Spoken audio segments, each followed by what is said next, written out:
यहाँ जो पेड़ आप मेरे पास देख रहे हैं, यहाँ है अर्जुन का। इसको बोलते हैं अर्जुन वृक्ष। और यह पेड़ हमने खुद ने ही लगाया है। इसकी छाल का मैं भी इस्तेमाल करती हूँ, और मैं बाकी जो भी अपने रिलेशन वाले हैं उनको भी दे देती हूँ, क्योंकि सबको पता है तो। लेकिन मैं बाहर किसी को नहीं, मेरा काम है आप लोगों को जानकारी देना।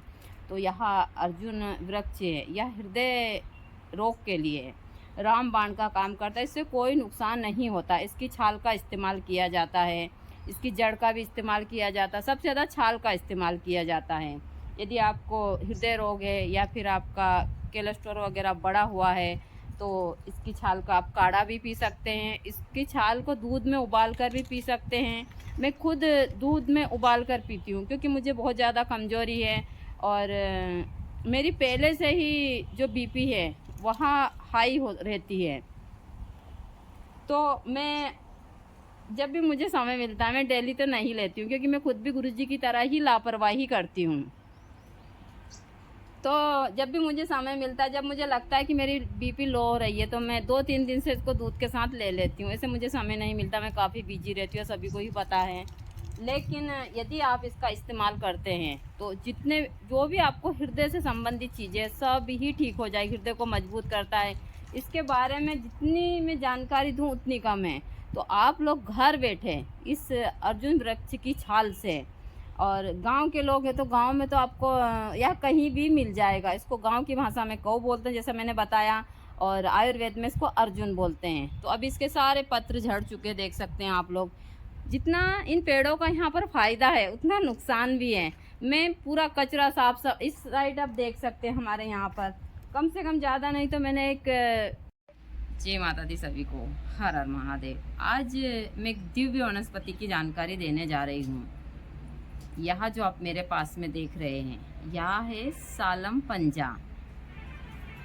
सालम पंजा एक ऐसी वनस्पति है, यह वनस्पति का गोंद है, और यह हमारे भारत में सिर्फ हिमालय क्षेत्र में ही पाया जाता है। बाकी यह बाहर से आता है, अफ़गानिस्तान वगैरह से।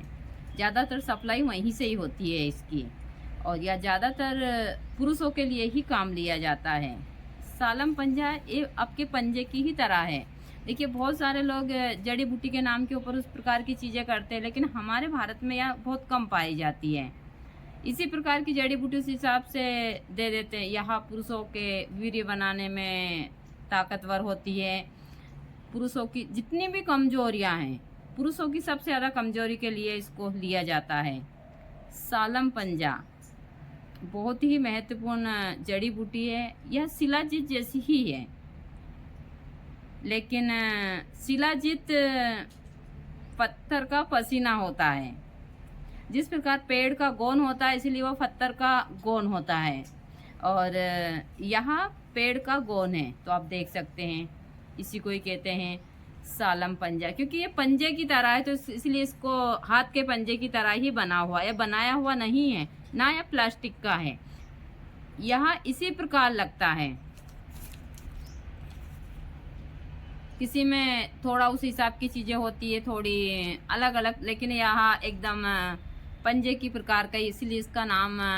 क्योंकि बहुत सारी वनस्पति हैं जो उनके आकार के हिसाब से हमको, जैसे कि हत्ता जोड़ी हुई सारी चीज़ें, और लेकिन इन चीज़ों में सबसे ज़्यादा अंधविश्वास बहुत ज़्यादा होता है। यह चीज़ें मैं हमेशा सभी को बताती हूँ। मेरा काम है आप लोगों को सही चीज़ों की जानकारियाँ देना। अब आप लोग ठगी के शिकार होते हो, आपकी जिम्मेदारी है। और मैं किसी को ना इस हिसाब की जड़ी बूटी देती हूँ, लेकिन मैं यही बोलूँगी कि यहाँ आपकी पहचान के लिए मैं सारी चीज़ें बताती हूँ।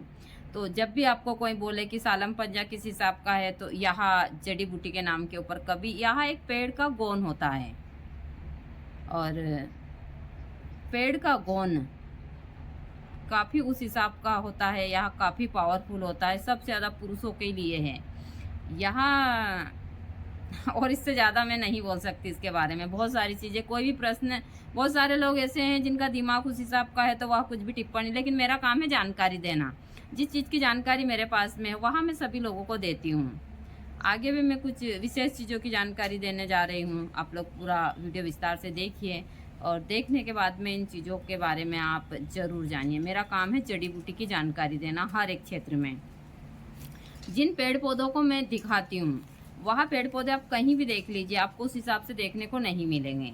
इस समय के ऊपर आपको यह जो चीज़ें बस पर्याप्त मात्रा में मिल जाती है। किस जितने भी गर्मी के समय में जितने भी गोंद वगैरह जो भी चीज़ें हैं, वह इसी समय के ऊपर निकलती है। जैसे ही ठंडी खत्म होती है और गर्मी चालू होती है, तो चाहे पेड़ का गोंद हो, शिलाजीत हो या कहीं भी हो, आपने हमेशा कामाख्या के मंदिर के वहाँ पर देखा है कि वहाँ पर एक लाल कलर का पानी निकलता है।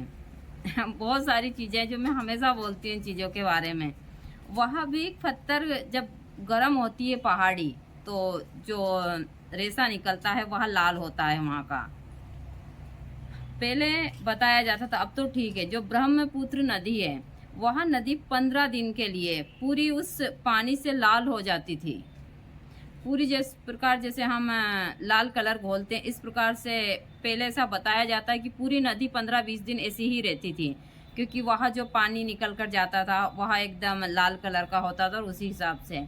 लेकिन यह हमारा भारत देश है, यहाँ पर ऐसा नहीं है कि हम किसी चीज़ पर वो नहीं करें, लेकिन यहाँ पर जितना अंधविश्वास फैलाया है लोगों ने, और अंधविश्वास के नाम के ऊपर सिर्फ पैसा कमा रहे हैं। जिस दिन लोगों को यह चीज़ें समझ आ गई कि हम पैसे को साथ लेकर नहीं जा रहे हैं, सब यहीं रहने वाला है, उस दिन लोग बाग यह सारी चीज़ें छोड़ देंगे। और जब तक यह चीज़ें समझ आती, काफ़ी समय हो जाता है।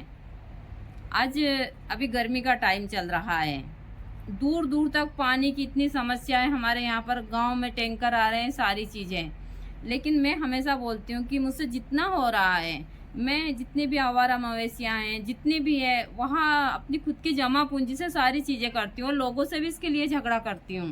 गुरुजी भी करते थे, मैं भी करती हूँ। लोग बाग अपने खेतों में पानी फेर लेते हैं, हमारे जो तालाब का गड्ढा, सारी चीज़ें जो हमने खुदवाया उसका भी। तो मैं इन चीज़ों के लिए संघर्ष कर रही हूँ। तो आप लोग इस समय के ऊपर, मैं यह भी बोलूँगी इसी के साथ साथ, कि आप ज़्यादातर इन जीवों पर ध्यान दीजिए। हम कुछ भी कर सकते हैं। मैं आज एक वीडियो देख रही थी सोशल मीडिया के ऊपर, लोग बाग जो शहरों में गाय हैं, सबको एक जगह भर भर कर एक उसके ऊपर डाल रहे हैं। एक मतलब ऐसा बना दिया उन्होंने, और कहा कि हम इनको सुरक्षित रखेंगे। ना उनके पास में पीने का पानी है, ना खाने के लिए कुछ है, और पूरा ऐसा वीरान पड़ा। और वहाँ पता नहीं कितनी गायें हैं, जितनी भी गाय ले जाते हैं वहीं डाल देते हैं सबको। कुछ भी नहीं है, बिल्कुल सूखा, और कुछ गाय मर रही है। तो ये जो लोग बाग कथा कर रहे हैं, सारी चीज़ें, आप इन चीज़ों पर ध्यान दो। जो लोग बड़े बड़े बंगले, गाड़ी, भाई मेरे पास में जितनी पूंजी है मैं लगा देती हूँ। मैं तो यह बोलती हूँ, मैं जहाँ पर रहती हूँ आप देख सकते हैं। तो मैं आप लोगों को अपने बाहर का दृश्य दिखाती हूँ, और इस समय के ऊपर कैसा दृश्य, और मैं इन सभी के लिए इतना सब कुछ कर रही हूँ, क्योंकि मुझे पता है यह चीज़ें कि मैं साथ में यही चीज़ें लेकर जाऊँगी, बाकी सब तो यहीं रह जाएगा। तो आप लोग कभी भी जड़ी बूटी में किसी चीज़ का ठगी का शिकार मत होइएगा। मैं हमेशा आप लोगों को इन चीज़ों की जानकारी देती हूँ, चाहे कुछ भी हो जाए। मैं जो जानकारी देती हूँ वह मैं अपने आप में उस हिसाब से कर लूँगी, लेकिन आपको सही जानकारी दूँगी, चाहे कुछ भी हो जाए। और इसके कारण मैं बहुत सारे लोगों की बहुत सारी चीज़ें भी सुनती हूँ, जलन के कारण बोलते हैं, क्योंकि बहुत सारे लोगों की दुकानें बंद होती है मेरे उससे। आजकल बहुत लोग समझ रहे हैं, बहुत सारे लोगों को अच्छा लग रहा है कि माता जी जो आप जानकारी दे रहे हो उससे काफ़ी लोगों को फ़ायदा हो रहा है। बहुत सारे लोग ठगी के शिकार होने से बच रहे हैं। तो अभी मैं दिखाती हूँ आप लोगों को बाहर का दृश्य। जिन लोगों के पास में 2-3 गाड़ी है, वहाँ लोग एक ही गाड़ी रखे, लेकिन इनके लिए इतना करे। सभी लोगों को मैं यही बोलती हूँ कि आपके पास में इतना एक्स्ट्रा पैसा हो तो इनके लिए ज़रूर कीजिए। आप लोग कुछ भी हो जाए, हम लोग कहीं भी जाकर कुछ भी कर सकते हैं, लेकिन यह जो जीव है यह कहाँ जाएंगे।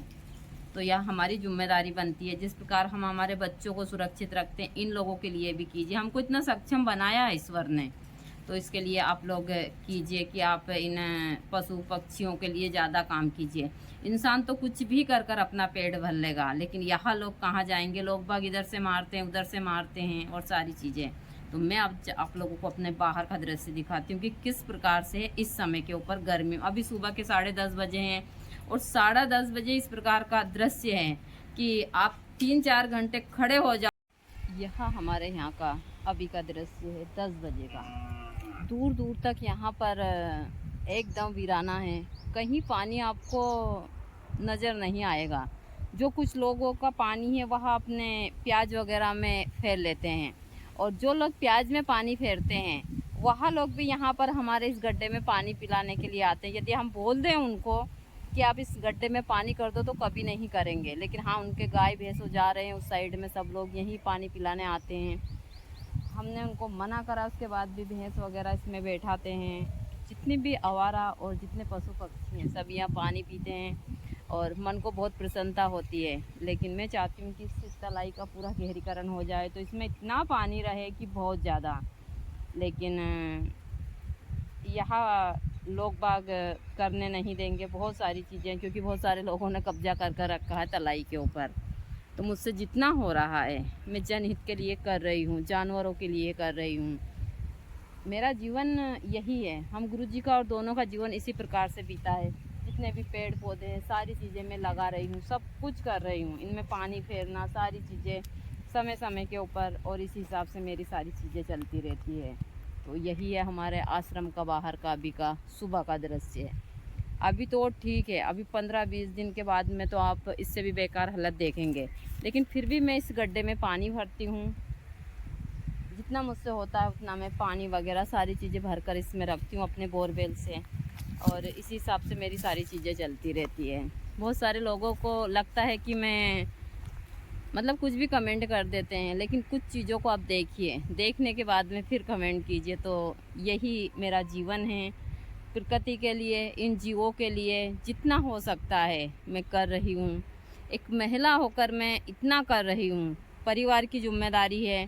यह मेरे जीवन का सबसे बड़ा संघर्ष है। अभी मेरी जो स्थिति चल रही है काफ़ी संघर्षपूर्ण चल रही है, क्योंकि परिवार की जिम्मेदारी, अमन बाबा की पढ़ाई है, अभी उनकी सारी जिम्मेदारी, आश्रम की जिम्मेदारी, और इन पशु पक्षी की सारी चीज़ों की जिम्मेदारियाँ, सब कुछ लेकर मैं इसी हिसाब से मेरी सारी चीज़ें चल रही है, और मैं आप लोगों को चीज़ें हमेशा बताती रहती हूँ। तो यह मेरा एक जीवन है, जिस हिसाब से यहाँ जीवन में जी रही हूँ। अभी तेज़ धूप है और कुछ लोग थे तो मुझे सर के ऊपर यहाँ चुन्नी डालनी पड़ी।